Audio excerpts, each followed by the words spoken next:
Hello friends, welcome back to our channel Meenakshi Malhotra classes.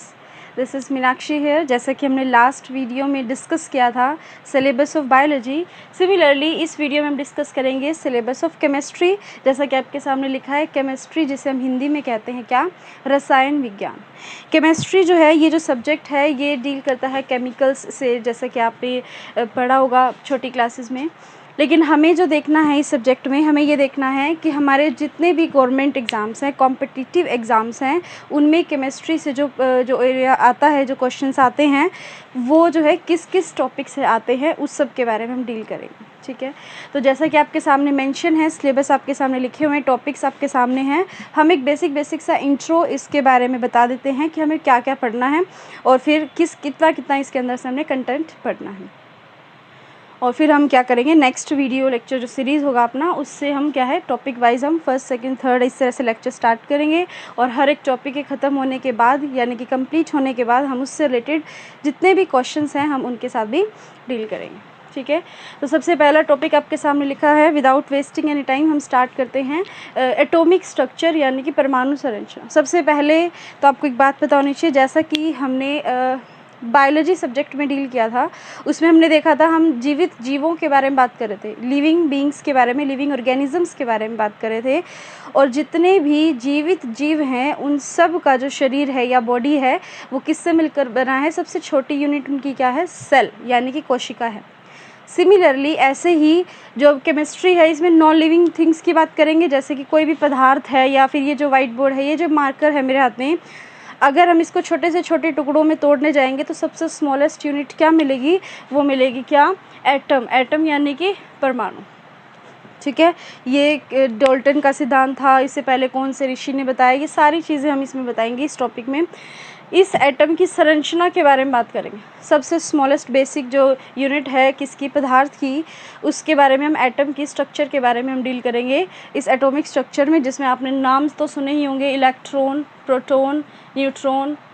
ठीक है, तो इससे रिगार्डिंग क्या क्या क्वेश्चन आते हैं, और आइसोटोप, आइसोबार, इस तरह के नाम आपने सुने हो, तो ये सब क्या होते हैं। ठीक है, इनके बारे में हम पढ़ेंगे। इसके बाद स्टेट्स ऑफ मैटर, नाम से ही समझ में आ रहा है, द्रव की ये जो अवस्थाएं हैं, किसी भी पदार्थ की अवस्थाएं हैं, तो जो भी पदार्थ है उसकी अवस्थाएं जो हैं, अवस्थाएं मतलब जैसा कि ठोस होते हैं, 3 तरह की स्टेट्स होती है ना, सॉलिड, लिक्विड एंड गैस, जो कि हम आज तक पढ़ते हैं बचपन में जितना भी हमने पढ़ा। लेकिन हमें पता होना चाहिए कि 5 होती हैं स्टेट्स, वो 2 और कौन सी हैं, कौन सी नई डिस्कवर हुई हैं, उसके बारे में सारी चीज़ें हम डिटेल में डील करेंगे अपने कौन से सब्जेक्ट में, स्टेट्स ऑफ मैटर में। नेक्स्ट सबसे इंपॉर्टेंट और सबसे ज़्यादा क्वेश्चंस जिस टॉपिक में से आते हैं, that is acid, base and salt, अम्ल, अक्षार एवं लवण। डायरेक्ट क्वेश्चन पूछ लेता है कि किस में कौन सा एसिड पाया जाता है, एग्जांपल देके जैसे पूछ लेगा विनेगर में कौन सा एसिड है, ग्रेप्स में कौन सा है, एप्पल में कौन सा है, या जो चींटी का डंक में कौन सा एसिड पाया जाता है। ऐसे बहुत सारे एसिड्स के क्वेश्चन हैं, वो पढ़ेंगे। सिमिलरली बेस की बात करेंगे। और अगर हम बात करें सोल्ट की, तो सोल्ट कैसे बनता है, एसिड और बेस को मिलाने से क्या बनता है, सोल्ट बनता है। ठीक है, जैसे कि अगर हम बात करें एक HCl हो गया, HCl क्या है, सल्फ्यूरिक एसिड, ये एसिड है, अम्ल है, और एक NaOH हो गया, NaOH क्या है, एक बेस है। अगर हम इन दोनों को मिला देंगे तो ये दोनों के मिलने से क्या बनेगा, NaCl, और NaCl क्या है, एक तरह से ये एक सोल्ट है। तो acid plus base is equals to क्या बनेगा, सोल्ट बनेगा। ठीक है, तो इसके रिगार्डिंग बहुत सारे क्वेश्चंस आते हैं, हम इसमें डिटेल में पढ़ेंगे। और अपना नेक्स्ट टॉपिक है metals, non metals and metalloids. Metals, non metals और मेटलॉइड्स, जिसे आप हिंदी में कहते हैं धातुएं, अधातुएं एवं उपधातुएं। इससे रिलेटेड क्वेश्चंस आते हैं कि कौन कौन सी धातुएं हैं, उनका क्या क्या एटॉमिक नंबर है, कहाँ कहाँ उनके यूजेस हैं, उसके सारे बारे में पूछिए। जैसे सिल्वर के बारे में पूछ लिया जाता है, ठीक है, मरकरी के बारे में पूछ लिया जाता है। ये सारी चीज़ों के बारे में डिटेल में डिस्कस करेंगे इस टॉपिक में। एक प्रॉपर लिस्ट बना के हम इनको देखेंगे कि कौन कौन से हैं एटॉमिक नंबर जो मेटल्स की लिस्ट में आते हैं, और कौन कौन किस में आते हैं, नॉन मेटल्स की। और टोटल मेटलॉइड्स कितने हैं, 7 जो है उपधातुएं होती हैं, तो वो मेटलॉइड्स वो भी पढ़ेंगे। नेक्स्ट है टॉपिक आपके सामने फ्यूल, ईंधन। ईंधन भी 3 तरह के होते हैं, सॉलिड फ्यूल, लिक्विड फ्यूल और गैसियस फ्यूल। तो हमारे लिए सबसे बेस्ट ईंधन कौन से होते हैं, जो गैसियस फ्यूल होते हैं, वो चीप भी होते हैं, सस्ते भी होते हैं, और इजी टू ट्रांसपोर्ट, जो उनको इजीली हम कैरी भी कर सकते हैं, और वो क्या है, एफिशिएंसी भी उनकी क्या होती है, ज़्यादा होती है। तो फ्यूल के बारे में हम पढ़ेंगे। फॉसिल फ्यूल्स होते हैं जीवाश्म ईंधन जो हमें मिलते हैं धरती के नीचे से, जैसे पेट्रोल है, कोयला है, आपकी जो ये नेचुरल गैस है, बहुत सारे हैं जिनके बारे में हम एक एक करके पढ़ेंगे। इसके बाद आप देख पा रहे हो कार्बन और उसके यौगिक। हम इसमें कार्बन के बारे में काफ़ी डिटेल में पढ़ेंगे। कार्बन डेटिंग के बारे में आपने सुना होगा, और कार्बन से रिलेटेड जितने भी फॉर्मूले बनते हैं, जितने भी इसके कंपाउंड्स बनते हैं, उनको मिलाने के बाद, जैसे कि हाइड्रोकार्बन्स भी 3 टाइप के होते हैं, एल्केन, एल्कीन, एल्कीन, ये सब क्या हैं हम बिल्कुल बेसिक से लेते हुए एक एक करके हम इसको डील करेंगे। उसके बाद आपका ये टॉपिक है एटॉमिक बॉन्डिंग। यहाँ से ज़्यादा कुछ खास क्वेश्चन आते नहीं हैं, लेकिन इसके 1 2 3 जो भी क्वेश्चंस बने हैं 2-3 टॉपिक से, इसके अंदर सब टॉपिक से उन क्वेश्चंस को हम देख लेंगे। जैसे हाइड्रोजन बॉन्ड के बारे में पूछ लिया जाता है, कोवलेंट बॉन्ड के बारे में पूछ लिया जाता है, आयनिक बॉन्ड के बारे में पूछ लिया जाता है। तो ये बॉन्ड क्या हैं और कैसे बनते हैं, इनके बारे में हम एटॉमिक बॉन्डिंग में देखेंगे। सिंगल, डबल, ट्रिपल बॉन्ड होते हैं, तो वो कैसे बनते हैं वो हम यहाँ पर डील करेंगे। हम एक प्रॉपर जो है एग्जाम्पल्स, बहुत सारे एग्जाम्पल्स लेके, बहुत सारे क्वेश्चंस लेके इनके अंदर जो है कंप्लीट कवर करेंगे सारे टॉपिक्स। आगे चलते हैं।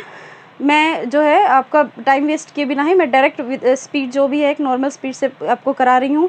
आपको वही जैसा कि पिछली आपने बायो के इसमें बताया था मैंने सिलेबस में, उसी तरह से ही आपको करना है कि सिर्फ आपको ये वीडियो पहले सुनना है, आराम से बैठ के, कुछ लिखना नहीं है। पहले जब सारा सुन लोगे, समझ में आ जाएगा, तो आप टॉपिक्स के नेम नोट कर लेना, और इसके अंदर जितनी भी चीज़ें हैं वो सारी हम टॉपिक्स में एक एक करके नोट करेंगे या फिर डील करेंगे। नेक्स्ट टॉपिक है रेडियो एक्टिविटी। ये भी अच्छा और इम्पोर्टेंट जो टॉपिक है रेडियो एक्टिविटी, ये फिजिक्स में भी हो जाता है और केमिस्ट्री में भी। तो मैं आपको यहाँ पर भी करा दूँगी केमिस्ट्री में, जिसमें आपने नाम तो सुना ही होगा, अल्फ़ा रेज, बीटा रेज और गामा रेज। अल्फ़ा, बीटा और गामा किरणों के बारे में सुना होगा। कुछ ऐसे तत्व होते हैं, जैसे यूरेनियम सबसे बेस्ट एग्जांपल है, यूरेनियम है, रेडियम है, थोरियम है। तो कुछ ऐसे तत्व होते हैं जो अगर वो रखे हैं तो धीरे धीरे उनके अंदर से क्या होता है, विखंडन होता है, और उनका धीरे धीरे जो मान लीजिए जितना भी कोई भी इस तरह का कोई भी एटम रखा है आपके सामने, कोई भी पदार्थ रखा है, धीरे धीरे इसके अंदर से क्या होंगी, किरणें निकलती रहेंगी, इनका विखंडन होता रहेगा और इसका साइज़ धीरे धीरे क्या होता जाएगा, डिक्रीज़ होता जाएगा। इसी प्रोसेस को हम बोलते हैं क्या, रेडियो एक्टिविटी। जब इसके अंदर से क्या निकलती रहती हैं, रेज निकलती रहती हैं, अल्फ़ा, बीटा और गामा रेज। तो अल्फ़ा, बीटा और गामा रेज के बारे में हमने डिटेल में पढ़ना है कि इन तीनों रेज में से कौन सी सबसे ज़्यादा हार्मफुल है, कौन सी बहुत ज़्यादा जल्दी, स्पीड किसकी ज़्यादा है, हैवी कौन सी है, कौन सी मतलब जो है ज़्यादा डेंजरस जो है ये रेज हैं। ये सारी चीज़ें हम पढ़ेंगे, कहाँ कहाँ इनके यूजेस होते हैं, ये भी हम डिटेल में डिस्कस करेंगे। इसके बाद नेक्स्ट आप देख पा रहे हैं nuclear fission and fusion. Fission का मतलब होता है ब्रेक डाउन होना, विखंडन होना, टूटना, और फ्यूज़न का मतलब होता है संलयन यानी कि जुड़ना। तो जैसे कि एटम बॉम्ब आपने देखे होंगे, तो एटम बॉम्ब क्या होते हैं, वो विस्फोट होता है, यानी कि उनके अंदर फिजन होता है, विखंडन होता है, और वो भी अनकंट्रोल्ड, जिसको आप कंट्रोल नहीं कर सकते हो। एटम बॉम्ब का ब्लास्ट होना एक अनकंट्रोल्ड न्यूक्लियर फिजन का एग्जाम्पल है। दूसरी तरफ आपने हाइड्रोजन बॉम्ब का नाम सुना होगा, तो जो हाइड्रोजन बॉम्ब है वो न्यूक्लियर फ्यूज़न का एग्जाम्पल है। ठीक है, ये फिज़न और फ्यूज़न के एग्जाम्पल्स हैं। इसके अलावा हम इसी प्रोसेस का, फिज़न का प्रोसेस का यूज़ करके इलेक्ट्रिसिटी प्रोड्यूस करते हैं। कैसे प्रोड्यूस करते हैं, कैसे कैसे जो न्यूक्लियर रिएक्टर्स बने होते हैं उनमें इलेक्ट्रिसिटी बनती है, जो भी पावर प्लांट्स होते हैं, न्यूक्लियर पावर प्लांट, वो कैसे वहाँ पे वर्क होता है, वो सब चीज़ें हम डिटेल में डील करेंगे यहाँ पर, और उससे रिलेटेड जितने भी क्वेश्चंस हैं वो सारे के सारे इसी में हम डिस्कस करेंगे। और उसके बाद नेक्स्ट है पॉलीमर्स। पॉलीमर्स से आप देखते हैं बहुत सारे क्वेश्चन आ जाते हैं।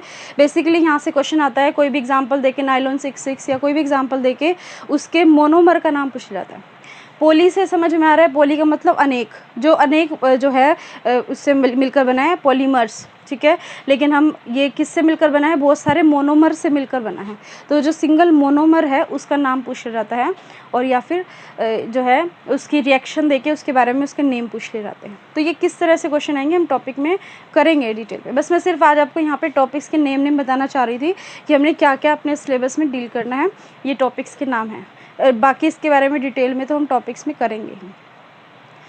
उसके बाद आप देख पा रहे हैं periodic table and it's element. जैसे कि एसिड, बेस, सोल्ट और metals, non metals important topic थे, ऐसे ही ये वाला भी बहुत इंपॉर्टेंट टॉपिक है, पीरियोडिक टेबल। पीरियोडिक टेबल तो जो पीरियोडिक टेबल है या इसके अंदर एलिमेंट्स है, जैसा कि आप जानते हैं, आपने 10th क्लास से पढ़ा होगा, 9th क्लास में आ जाती है पीरियोडिक टेबल की आवर्त सारणी। एक वो सारणी होती है जिसमें अभी तक जो डिस्कवर हो चुके हैं 118 कुछ एलिमेंट्स हैं जो डिस्कवर हो चुके हैं, उनके बारे में जो मेन उनके क्या हैं, उनकी फीचर्स यानी कि कैरेक्टरिस्टिक्स हैं,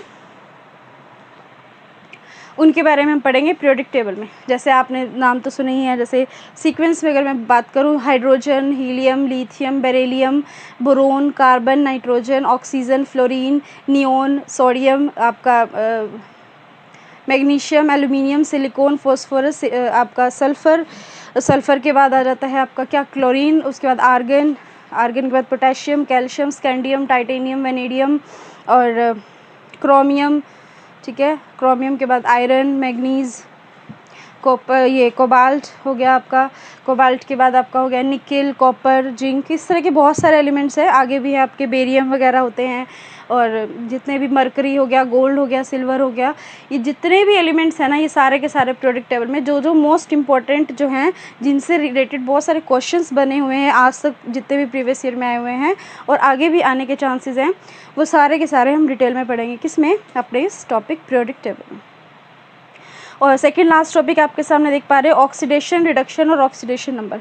ये बहुत ही रेयर कराया जाता है टॉपिक, लेकिन इससे एक दो क्वेश्चंस बने हुए हैं, तो हम इसके बारे में पढ़ेंगे। ऑक्सीडेशन से तो साफ साफ समझ में आ रहा है, जैसे कि आपको सबसे कॉमन और यू कह लो कि घिसा पिटा एक एग्जाम्पल है, लोहे पर जंग लगना। ठीक है, तो लोहे पर जंग लगना एक किसका एग्जाम्पल है? ऑक्सीडेशन का एग्जाम्पल, क्योंकि जब लोहे पे जंग लगता है तो ऑक्सीजन वाटर के साथ रिएक्ट करती है और उस पर जंग लगने का काम होता है। तो ऑक्सीडेशन मतलब जिसमें ऑक्सीजन क्या कर रही है? ऐड हो रही है, ऑक्सीडेशन। तो ये क्या है, इनकी डेफिनेशंस और इनका क्या है एग्जांपल्स हम डिटेल में पढ़ लेंगे इसके अंदर। और ऑक्सीडेशन नंबर कैसे निकाला जाता है, ये निकालने का जो भी तरीका है, मेथड है, वो भी हम पढ़ेंगे, क्योंकि एक दो फॉर्मूला दे के उसके बारे में पूछ लिया जाता है कि बताओ इसकी ऑक्सीकरण संख्या क्या है। 4 ऑप्शन दे देंगे, 1, 2, 7, -6, कुछ भी, तो आपको निकालनी आनी चाहिए कि किसकी ऑक्सीडेशन नंबर हम कैसे निकालते हैं। लास्ट की केमिस्ट्री इन एवरीडे लाइफ, नाम से समझ में आ रहा है कि हमारे डेली जो आपका जो डेली यूजेस में हम केमिस्ट्री का कहाँ यूज़ करते हैं। बहुत सारी चीज़ें हैं, जैसे खाने का सोडा है, धोने का सोडा है, बेकिंग सोडा, वॉशिंग सोडा आपने नाम सुना होगा, या ब्लीचिंग पाउडर है, इनके कहाँ यूज़ होते हैं। जैसे कि ड्राई क्लीनिंग करते हैं, तो ड्राई क्लीनिंग के टाइम पे उसमें जो क्या यूज़ किया जाता है, ब्लीचिंग पाउडर का यूज़ किया जाता है। ठीक है, जिससे कोई भी दाग है या कुछ है तो वो उसको क्या कर लेते हैं, उसमें नेसेंट ऑक्सीजन होते हैं। नेसेंट ऑक्सीजन मतलब सिंगल ऑक्सीजन, इस तरह से। ये ऑक्सीजन, वैसे तो ऑक्सीजन आपको नेचुरली तो O2 की फॉर्म में मिलती है, लेकिन नेसेंट ऑक्सीजन मतलब सिंगल ऑक्सीजन जो कि क्या करती है, एब्जॉर्ब करने का काम करती है। जैसे न्यूज़पेपर्स हैं, न्यूज़पेपर जैसे आज का न्यूज़पेपर आपने पढ़ लिया और 10 दिन बाद वो आपके लिए एक रद्दी की तरह काम करेगा, तो आप उसको आगे सेल कर देते हैं। लेकिन वो जो रद्दी वाले होते हैं वो आगे क्या करते हैं, उनको उसके ऊपर जो भी प्रिंट हुआ होता है उस सब को क्या कर लेते हैं, सोख लेते हैं, और वो जो प्लेन पेपर बाद में बचता है उसको रीयूज़ किया जाता है, दोबारा से इस्तेमाल किया जाता है। और अगर वो प्रिंट को अगर हम जो उसका रंग उड़ जाता है या रंग फेड हो जाता है, उसका रीज़न क्या है, नेसेंट ऑक्सीजन। तो बहुत सारी ऐसी चीज़ें हैं जो हमारी डेली लाइफ में हम देखते हैं। तो उसमें केमिस्ट्री का क्या क्या रोल है और क्या क्या उसमें इंपॉर्टेंट केमिकल फॉर्मूलेज़ हैं जो हमें डील करने हैं, वो सारी चीज़ें हम पढ़ेंगे। तो केमिस्ट्री का इतना ज़्यादा वास्ट सिलेबस नहीं है, बट या इम्पॉर्टेंट है यहाँ पे, क्योंकि अगर आने लगे तो केमिस्ट्री से बहुत सारे क्वेश्चंस बन जाते हैं, 4-5 बन जाते हैं, नहीं तो 1-2 क्वेश्चन तो या 3 क्वेश्चन तो मिनिमम आते ही हैं एक नॉर्मल एग्जाम्स में। ठीक है, बाकी रेलवे वगैरह में तो साइंस आपके 30 मार्क्स की आती है, उसमें तो भरपूर क्वेश्चन आएंगे, बायो, केमिस्ट्री, फिजिक्स तीनों के ही। तो ये सब बताने की नहीं है किस में क्या आएगा। अगर आप पढ़ने के लिए आए हो यहाँ पर तो इट मीन्स आपको पता है कि किस में किसका कितना इंपॉर्टेंट रोल है, कौन से सब्जेक्ट का। तो अब हम जो है केमिस्ट्री के सिलेबस को भी स्टार्ट करेंगे और साइड बाय साइड बायोलॉजी के सिलेबस को भी डील करेंगे 1 by 1। जो भी टॉपिक्स आप बोलोगे वैसे तो इसी सीक्वेंस से ही चलेंगे। ठीक है, इसके अलावा अगर कोई भी टॉपिक इसमें स्किप हो गया है तो आप कमेंट सेक्शन में नीचे बता सकते हैं। ठीक है, और बिना रुके मैंने बहुत सारा एक्सप्लेन कर दिया, तो ठीक है, कम टाइम में ज़्यादा आपको देने के लिए, कंटेंट देने के लिए, तो आई थिंक ये स्पीड नॉर्मल है। बट जब हम क्लासेस लेंगे तो हम एक प्रॉपर स्पीड से ही चलेंगे, आपको टाइम भी दिया जाएगा नोट करने के लिए। ठीक है, तो thank you all, thank you so much.